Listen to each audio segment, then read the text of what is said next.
செல்லங்களில் ஆகாய செல்லமாக போற்றப்படும் உலக பிரசித்தி பெற்ற சிதம்பரம் நடராஜர் கோவிலில் ஆணி திருமஞ்சன திருவிழா கடந்த 13ஆம் தேதி கொடியேற்றத்துடன் தொடங்கியது. திருவிழாவின் 5ஆம் நாள் நிகழ்வாக பஞ்சமூர்த்திகள் எழுந்தருளும் தெருவடச்சான் தேரோட்ட விழா வெகு விமர்சையாக நடைபெற்றது.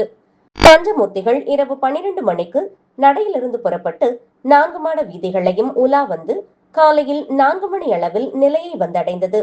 இதில் திரளான பொதுமக்கள், பக்தர்கள் மற்றும் சிவனடியார்கள் கலந்து கொண்டு சிவவாத்தியங்கள் முழங்க நமச்சிவாய் என்று கோஷம் எழுப்பி பஞ்சமூர்த்திகளை வழிபட்டனர்.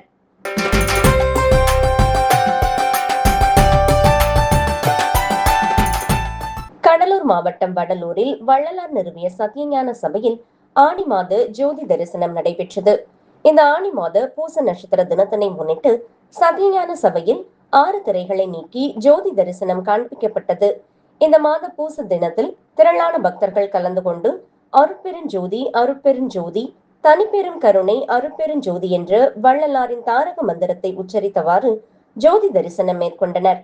இந்த ஆனி மாத பூச திருநாளில் தமிழகத்தின் பல்வேறு பகுதியைச் சேர்ந்த வள்ளலார் பக்தர்கள், சன்மார்க்க அன்பர்கள் மற்றும் பொதுமக்கள் திரளாக கலந்து கொண்டு ஜோதியினை கண்டு வழிபட்டனர்.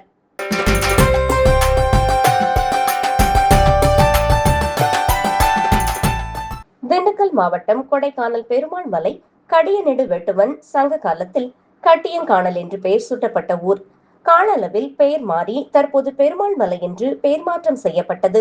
சுமார் 200 ஆண்டுகளுக்கு முன்பு மேற்கு தொடர்ச்சி மலை பகுதியான பெருமாள் மலை வன பகுதியில் உள்ள உயரமான மலை உச்சி பெருமாள் சுவாமி காட்சியளிக்கப்பட்ட இடத்தை பெருமாள் மலை உச்சி என்று அழைக்கப்படும் நிலையில் மலைப்பகுதியில் பெருமாள் சுவாமி காட்சியளிக்கப்பட்டு அங்கு வழிபட்டு வந்த நிலையில் கடந்த 1990களில் அங்கிருந்து தீர்த்தம் எடுத்து வரப்பட்டு கொடைக்கானல் முக்கிய சந்திப்பான பெருமாள் மலை பகுதியில் கோவில் சிறிதாக ஆலயம் அமைக்கப்பட்டு ஆண்டுதோறும் பெருமாள் மலை உச்சியிலிருந்து தீர்த்தம் எடுத்து வரப்பட்டு அப்பகுதி மக்கள் திருவிழாவாக கொண்டாடி வந்த நிலையில் கடந்த 2014ஆம் ஆண்டு மிக பிரம்மாண்டமாக புதிய கோவில் கோபுரம் கட்டப்பட்டு கும்பாபிஷேகம் நடத்தப்பட்டது. இந்த நிலையில் 12 ஆண்டுகளுக்கு பின்பு பெருமாள் மலை ஸ்ரீதேவி பூதேவி சமேத ஸ்ரீ லட்சுமண பெருமாள் கோவில் கும்பாபிஷேகம் பிரம்மாண்டமாக நடத்தப்பட்டது. இந்த கும்பாபிஷேக விழாவில் பல்வேறு புண்ணிய ஸ்தலங்களில் இருந்து கொண்டு வரப்பட்டு புண்ணிய நீர்கள் கடந்த 4 நாட்களாக கோவிலில் வைக்கப்பட்டு சிறப்பு பூஜைகள் நடத்தப்பட்டது. இந்த நிலையில் நேற்று காலை முதல் அக்னி குண்டம், ஹோம குண்டம் வளர்க்கப்பட்டு சிறப்பு பிரார்த்தனைகள், மந்திரங்கள் முழங்கப்பட்டு புனித நீருக்கு மலர் அபிஷேகம் செய்யப்பட்டு புனித நீரானது கோவில் அமைந்திருக்கும் கலசங்கள் மீது ஊற்றப்பட்டு பக்தர்கள் மீது தெளிக்கப்பட்டது. அப்போது பக்தர்கள் கோவிந்தா கோவிந்தா என்று கோஷமிட்டு பெருமாளின் அருள் பெற்று சென்றனர்.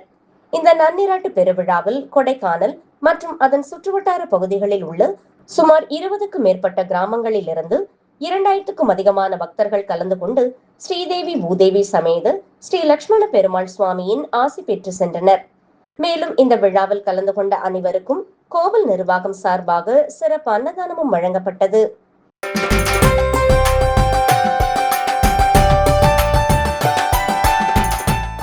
நாமக்கல் மாவட்டம் பரளி கிராமம் மல்லுமாச்சம்பட்டியில் அமைந்துள்ள அருள்மிகு ஸ்ரீ மாரியம்மன், அருள்மிகு ஸ்ரீ பட்டாளம்மன், அருள்மிகு ஸ்ரீ பகவதி அம்மன் கோவில் கும்பாபிஷேக விழா நடைபெற்றது. இதில் ஏராளமானோர் வழிபாடு செய்தனர். முன்னதாக சிறப்பு யாக வேள்விகள் நிறைவுற்று பூர்ணாகதி நிறைவுற்று பின்னர் கடம் புறப்பாடு திருக்கோவிலை சுற்றி வந்து கோவில் மேலுள்ள கலசத்தில் புனித நீர் ஊற்றப்பட்டு மகா கும்பாபிஷேக விழா சிறப்பாக நடைபெற்றது. இதில் ஏராளமானவர்கள் கலந்து கொண்டனர்.